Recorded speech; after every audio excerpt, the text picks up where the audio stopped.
So, update time, huh? Been a while since I last saw you, and I've done quite a bit of work to the radio. I've replaced a lot of capacitors. The capacitors were really the worst I've ever seen in a radio, actually, by number and by condition. In spite of how they looked. So look in the bucket there. These big glass jobbies, I mean, when you look at them, they look deceivingly good, but of course, the paint's flaking off, which can be attributed to age. However, these are the leakiest capacitors I have ever had to deal with. This one was across the selenium rectifier. I remember mentioning it in the first or the second video. And this baby was basically a short circuit. And if you look inside, see the cracking there? Yeah, there. This thing, at one stage, it was making my dim bulb light illuminate quite brightly, because it was drawing so much current. Massive amounts of hum coming out of the radio and whatnot. So yeah, that was it was an eye-opener. Getting that... oh, I'm running out of space here. Getting that was... yeah, that was a surprise, how leaky that capacitor was. And speaking of leakage, I've got to show you. I bought one of these little guys on Amazon. And I suppose now is a good time to demonstrate, huh? So let's grab that capacitor so that I can show you just how bad it was. So let's lay that cap over there. Connect up some test leads. The test leads didn't come with this tester. I actually had these because I have this old leader transistor tester, which also still works really well. And I use it as a quick FM generator for testing FM radios. So yeah, so let's have a look. I'm going to connect that up. Doesn't matter which two leads you use. This is fully automatic. You hit the button, starts up, testing, capacitance. Look at that, no unknown or damaged part. This thing was really so bad and so leaky that, as you can see, it didn't even it didn't even test. I'm going to just try again. Hang on, excuse me. My junky video.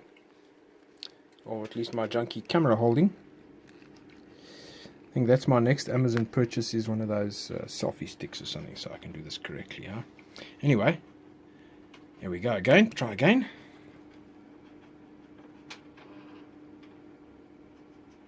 Nah. Well, that just tells you what kind of condition that capacitor was in. Try this. This is the one that was sitting across the selenium rectifier. This one actually did test. This is supposed to be a 0.02 microfarad capacitor. And let's see what it says.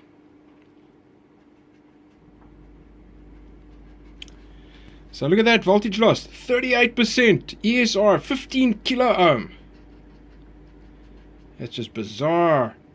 42 microfarad measured when it's supposed to be 200.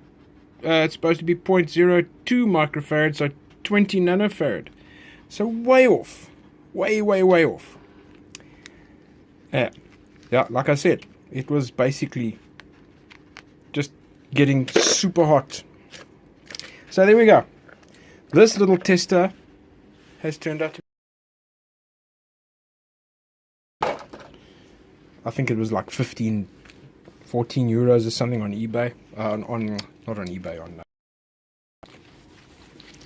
little tester, just great. Works with a 9-volt power supply, positive supply on the inner pin, negative on the outer pin. Quick and easy. I'm going to build it into a box. But for now, it's doing a great job, making me feel very happy. So hang on, I'll show you more now. So what I have now is I've removed the leads going to the old capacitor. 1, 2, and 3 leads going to the old capacitor. There they are. And instead I have a single very big capacitor. That's a 220 microfarad, I think it is. Yep, 450 volt capacitor to take care of the smoothing coming out of the diode. That also was super leaky, tested really badly. So yeah, all in all, really badly. Let's have a look and I'll show you. So hook you up and hook that one up to ground. There's a ground point right there. Let's hit the button.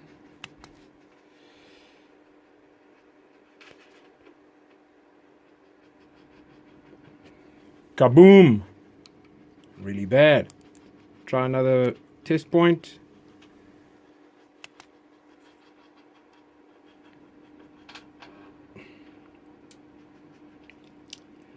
.32 picofarad. Supposed to be a 50 microfarad capacitor. Yippee! Alright, let's try that one right there. And press. 32 picofarad. So, that capacitor has had its days. All those three capacitors have had their days. And there is the replacement 25 microfarad capacitor right there. Taking care of business over there. So anyway, that's that. Let's move along. I want to give it some power. So the dim bulb limiter is on. Power coming on. Now you'll see this light here hardly even picks up a glow. Takes a while the tubes light up before you get anything. There you see a slight glow on the bulb. There you go. Small glow coming in now. But as the tubes warm up, this thing is still glowing brighter and brighter. So there's still something going on with the biasing, which I haven't really traced out yet. But that's not what I wanted to show you. I wanted to show you. Where is it? There it is. And I can connect up over here. And basically there, not there. Where did I connect it up? Yeah. Right there. And I should be able to tune in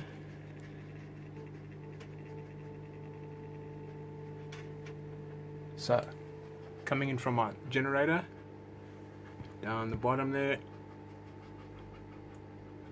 I'm sitting at what's that, 9.75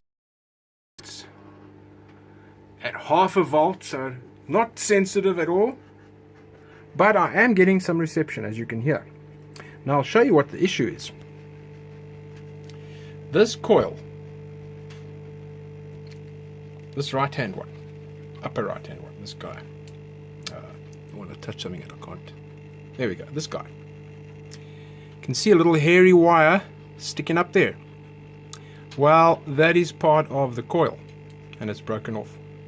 Unfortunately, it's broken off at the coil. It runs around to a ground point at the bottom there. So I've got to get in. You can see the windings down there at the bottom, way down. And I've got to get in there and rewind that little coil.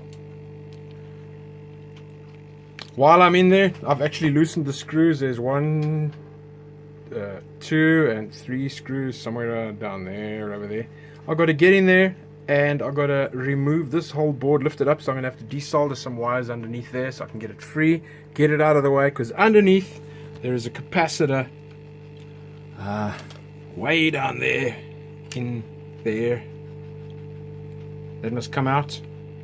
There's another capacitor way in there that must come out, that guy.